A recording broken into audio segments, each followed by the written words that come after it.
Ивановна Сабина, управление предуправления, табиғатты қорғау басқармасынан қатысып көмек достары преамбулды таныстырып отырғанда мен заң әкім.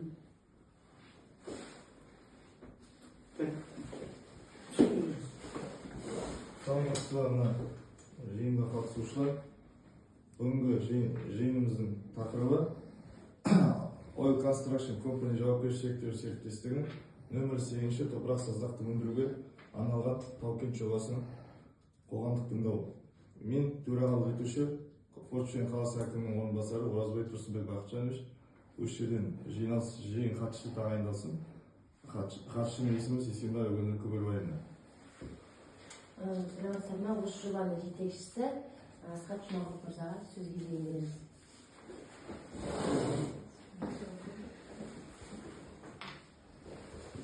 Ассалаумағалейкум, саламатсыздар ма тұрғындар, үлкен рахмет.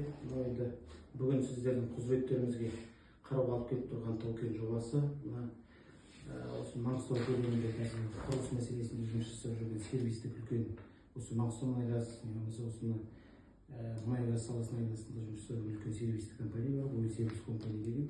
Сол компанияның осыны Бозашы түбегінде, осы Тұқырақ ауданында 8-ші карьері бар. Сол 8-ші карьерде бұл кісілер топырақ алып арғарды Маңғыстау мұнай-газ немесе басқа да мұнай компанияларына қажетті топырақпен қамтамасыз ету мақсатында осы 8-ші карьер бұрын бұл кісілерде бар болатын. Бұл кісілердің контрактный уақыты негізі келісімшарттық уақыты құзыретті органмен бұл 27-ші жылдың аяғына дейін, осыны 26-27-ге арналған бұл кісілердің қазіргі разрешение эмиссия деп айтамыз, енді эмиссияға арналған рұқсат қағаздарының уақытының бітіп қалуына байланысты соны ұзартуға бізге тапсырма берген. Сол бойынша осы жобаны алып жасап, сосын сіздердің құзыреттеріңізге осы жерге әкеліп тұрған жағдай. Бұл мәселе негізі интернет порталда, экология министрлігінде, сосын баспасөз мәселелерінде, Агни Маңғыстау деген газетте осы ноябрьдің 25-сінен бері қарата бір ай бойына осыны таныстыру, елге таныстыру мәселесі жүргізілді.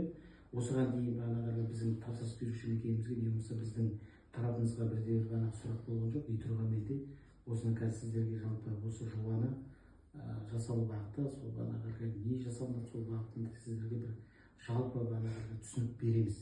Арада сұрақтарыңыз болып жатса, оны айтарсыздар. Мен осы жобалаушы мекеменің директоры Жұмағұл Асқат Атышевич. Осы жоба келгеннен кейін, бұл енді қазір тек қана 2 жылға арналған 26-27 жылға арналған топырақ қорларын өндіруге арналған топырақ саздақ өндіруге арналған тау-кен жобасы. Бұл 8-ші карьер, яғни Ақтау қаласынан 260 км жерде орналасқан, Бозашы түбегінде орналасқан. Осыған дейін бұл кісілердің келісімшарттық аумақтары өздерінде бар. Құзыретті органмен бүкіл құжаттарының бәрі рәсімделген. Қазіргі жағдайда сол уақытының бітуіне байланысты экологиялық шығындар бар, өздерінің төлейтін, соған бітуіне байланысты соны ұзарту бағытында сол 2 жылға жасаған болатынбыз.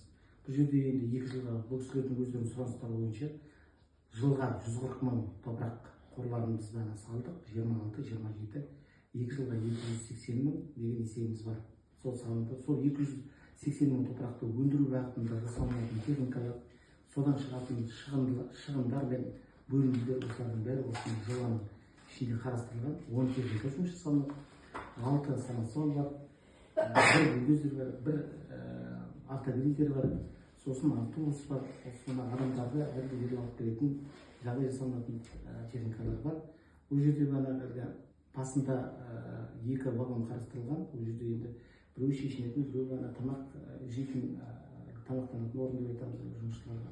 Бұл жерде осыған дейін жасалынған адамдар, осыған дейін тартылған осы техникалар сол қалпында қалып, бұл жерде адамдарды жұмысқа тарту мәселесі бұл жерде қарастырылмаған. Бұл жобада тек қана сол техникалар, содан шығатын шығын мен бөлімдер жөнінде әңгіме айтылған бұл жерде. Бұл адами фактор жерде жұмыс жасамайды. Жалпы техникалардың характеристикасы бойынша бүкіл мінездемесі бойынша ішіндегі тұрған критерийлердің бәрін енгізіп, ERA деген программаны есептейді. Соны қарата біз осы жобаға кіргіземіз. Одан қарата енді төленетін төлемдер, осындай салық мәселелері, экологиялық шығындар бойынша төмендету мәселелердің бәрі де енді салық заңнамасы бойынша, кодекс бойынша ертеңгі решение алынғаннан кейін бағанағы ОК компаниясы өздерінің мойындарына алады.